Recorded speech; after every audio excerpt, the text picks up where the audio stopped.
75 Queenslanders have been honoured on the Queen's Birthday Honours list. Most of them are names you've never heard, devoting their lives to extraordinary services.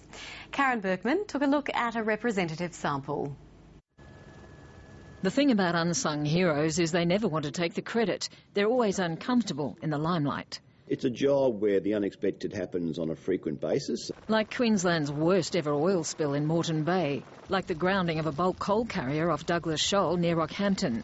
They were long days and long nights, and with the cooperation of a lot of people in the state and Australia-wide, we achieved a very good outcome. But Maritime Safety Manager Patrick Quirk thought his nomination on the Queen's Birthday list was for someone else. I read it again and realised that they were talking about me. It was a very humbling experience. When sewage got into the river in Rockhampton during January's floods, it posed big problems for Environmental Health Officer Paul Florian.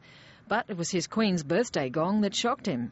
Oh, this is just straight out of left field, nothing that one can ever expect to happen, and it's something that's actually stunned me. In Townsville, James Pollock has devoted his life to healing animals, domestic ones for a living, natives for love. He's been honoured for his services to wildlife. Whatever I do with wildlife, it's nothing compared to the people that I work with, and that's the wildlife rehabilitators, because without them, none of the vets would be able to do half the work that they do. He'd like to see more wildlife training for vets. There's starting to be some wildlife care being taught in universities. It's not enough. Mary Martin was the first Aboriginal nurse trainee ever enrolled at the Mater Hospital. Now she writes training modules for GPs on Indigenous health.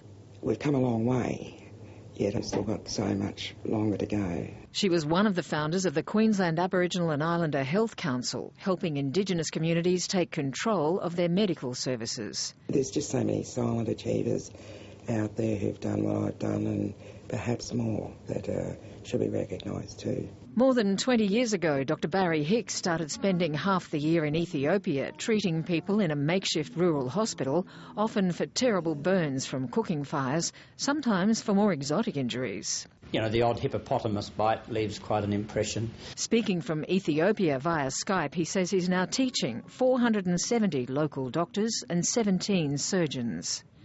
I'm getting older now, I'm in the 70s, and so I thought the best thing I could do was to try and help train people, yes.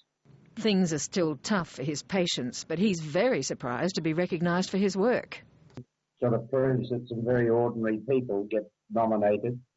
But they all say that, don't they? Karen Berkman, ABC News.